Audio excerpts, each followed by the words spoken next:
Welcome back, guys. I have a question for you.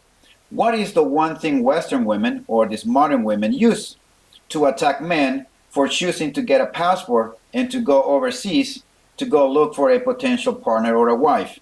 I'm sure many of you know, and many of us are very well aware of the one tactic that they use, and that is that they say that men go to those places because they are going to go and get women who are poor, are uneducated. And if you have not heard these women say this, check this out. The passport bros are mad because a lot of the foreign women that they're trying to go and seduce and bring to America are basically using them for their money. Men are traveling overseas to countries that have less money and less education. It's because they want a woman who is dependent on them for their livelihood, for their resources, to have a good life. And I don't think that that is a good thing. Well, okay. Now, with that in mind, then we should then ask our own women in the West, what do they want men to bring to the table? Let's see what they want. His money. Money. Like 100,000. At least 50, 60. I like the rich scammers. I want the scammer. That's fast money. I need all his money. He need to get that trap money. He's got to be a millie. You mean? Millionaire. You know that nigga that you thinking about? Does he have a wallet? No. And in that wallet, does he have money? No. Oh, okay. Have a good day. If he ain't paying all them bills, he can't say nothing. Okay? Nothing, because he's just a roommate. I tend to date guys in a higher tax bracket, 100,000. Minimum 6 figures, no matter what the situation is. We have an expensive lifestyle. Like $1 million, $2 million? 300K. 3 figures. That's a stable income, I'd say. 100, like 500 grand? Mills. Millions. Oh, mills, shit. 100,000. 120K. 80K and like maybe like 120? Okay. Yeah, I would say like 80 to 150. Over 100K. And I'm willing to bet money that if you ask these women, every single one of them, what do they think of men going overseas to looking for a wife, every single one of them will say that all of these women only want you for your money. Do you guys care about how he makes his money? You know, because if he's making good money, does it matter what he's doing specifically to make that money? I want you to look at the woman in white, how she looks over to her friend to see what response she will give so that she can in turn give the same or similar response. And if you look at the next video, the lady, after she gave her answer, looks over to her friends and start nodding to get the woman to agree with her response. This is what group thinking looks like. Honestly, kinda, yeah. Do you care about how he would make his money, like real estate job versus, you know, a male stripper? I don't think so. Money's money. I guess I would, yeah.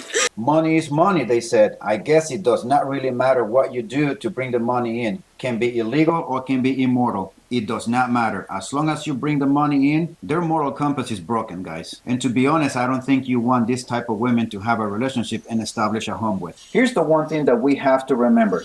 It doesn't really matter where the woman is from. It doesn't matter where you go in the world. It doesn't matter her background, her religion, her race, her culture. Women are women, and every single one of them wants a man to provide for them. And there's nothing wrong with that, by the way. That's just part of life. That's just part of nature. This allows the woman to stay home and embrace her feminine role to the fullest, to turn a house into a home, to raise the kids and see her generation grow. And this is a thing that brings great joy and satisfaction to men as well. We find joy and satisfaction in providing. This is what brings us purpose in our lives too. And there's nothing wrong with women wanting a man to provide for them. The only thing is that you have to keep in mind is who you rather provide for. Would you rather provide for a woman who wants and embraces her traditional roles, who finds joy in the simple things in life, who wants to have a family, who does not see kids as burden, who does not see that having kids is ruining her body, who really loves creating a legacy and having a family of her own and then raising the next generation to find pride in that? Or would you rather provide for a woman who does not need you but wants you? A woman who has a mentality that family is not a priority in her life, that raising the next generation is not a big deal. Having a family and passing on to a legacy is not important. Would you rather provide for this type of woman? And the only person that has the answer to that is you. Do not let anyone else tell you that it's a mutual decision between you and the woman. It is not. It's only you. You are the one who has the power to relationship. Women control access to sex and men control the access to relationship. A woman does not become your girlfriend if you don't ask her. A woman does not become your fiancé if you don't propose. And most certainly, a woman does not become your wife if you don't walk her to the altar. You are the one who has the power and the control. You are the one who decides what type of relationship you want to have with the woman. And the woman has no control over that. One more thing. Not all Western women are bad. I do not believe that. I do believe that there are some good women out here in the West. The problem is that we are fishing in a pond that is contaminated with a lot of piranhas, and very, very few goldfish are in the pond. And you have to go, unfortunately, through a lot of piranhas, throwing your fishing line and catching and releasing all of these piranhas before you can find a good fish. But they're still there. There's still good women out here in the West. The problem is finding those women. Or do what a lot of men are doing, which are getting their passports and go fishing in another pond where the water is not contaminated, where there's a lot more goldfish than piranhas in the pond. Honestly, you want to go to a place where you don't have to invest that much time and effort and money, especially the money part, in trying to find a good woman. Why make it harder on yourself when there is a possibility that your time is going to be well invested? It's all about investing your time and your money in the right place for the right woman. Honestly, the amount of white dudes with Thai women that are waiting to board international flights, it's an absurdity. Like, half of the couples in this airport right now are beautiful Thai women with super basic white dudes. Did you hear what she said? That half of the couples in this airport are beautiful Thai women with what she called basic men. To this woman, these men, you and I, will be looked as average men. But apparently in Thailand, where this woman happens to be, and where a lot of these men went, apparently those men were not looked as average by the local women.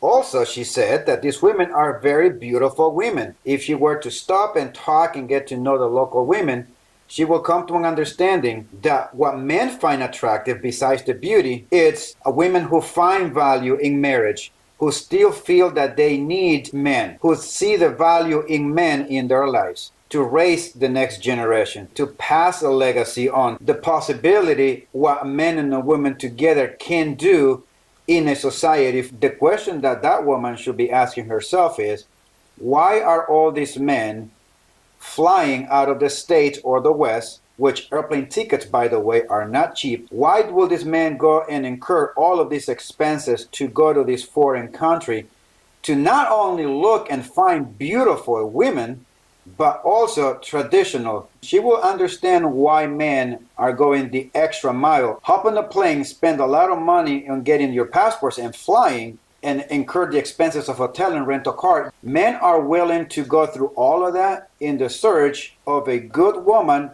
who is worthy of their time and their money. Men are willing to sacrifice themselves, slay themselves to work, to provide for a family, to create a legacy, to see his posterity grow. Men are not afraid to work 40, 60, 70 hours a week for 20, 30 years, because this is what men find joy and purpose. Let me put it to you this way.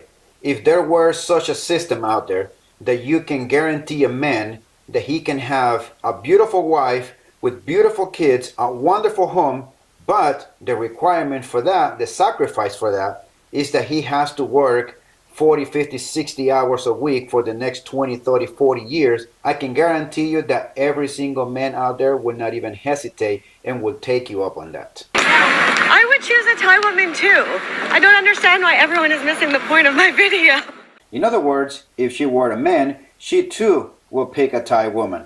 Gee, no wonder why. Oh, by the way, before I forget, do you guys remember the video that I made of a Western woman, that post-war 39, 38-year-old woman who tried to be a passport sister, who tried to compete with local Thai women and that she failed miserably? That woman that said that she does not need a man but she wants one, that Thai women do need men but that she doesn't? Well, that woman actually reached out and told me that she was going to report the video. Apparently she did not like my take on her video. Also, apparently she did not like the 35,000 views that the video received, and most certainly I'm sure she did not like the hundreds of comments that you guys wrote. Let her know what you guys thought and the hundreds of times that you guys shared the video. Anyways, she reported the video and YouTube took it down. I guess she's gonna have to go through a lot of content creators who use her video to also prove their point. So she's got a lot of work to do then if that is her case. Thin skin. Anyway, just to conclude the video, and thank you for your support. By the way, take care of yourselves. You need to build yourself up financially. You also need to build yourself up physically. Work out and exercise. Do not give in to drugs and alcohol. Do not abuse your body. You need to have enough sleep and you need to eat healthy. Don't abuse your body. Take care of it. You only have one and you only have one life. But you cannot go on in life and just wasting your time and wasting your life on things that don't matter and things that are unimportant and things that will take you away from building yourself up as an individual. Because unfortunately, as men, we are born without an inherent value. We have to build value for ourselves. That's just the way life works. And we just have to adapt. And if we don't adapt, we're going to sink. And if you don't have any goals, set some goals. And always, guys, always be on your grind no matter what. But in the meantime, you need to go to work and save your money. Early in life, you do have to work for your money so that later on you have your money working for you and making you money. And that's where you want to be in life. Therefore, you have to learn about investments. Learn how to properly invest your money so that your money works for you. Watch your six, and we'll see you next time.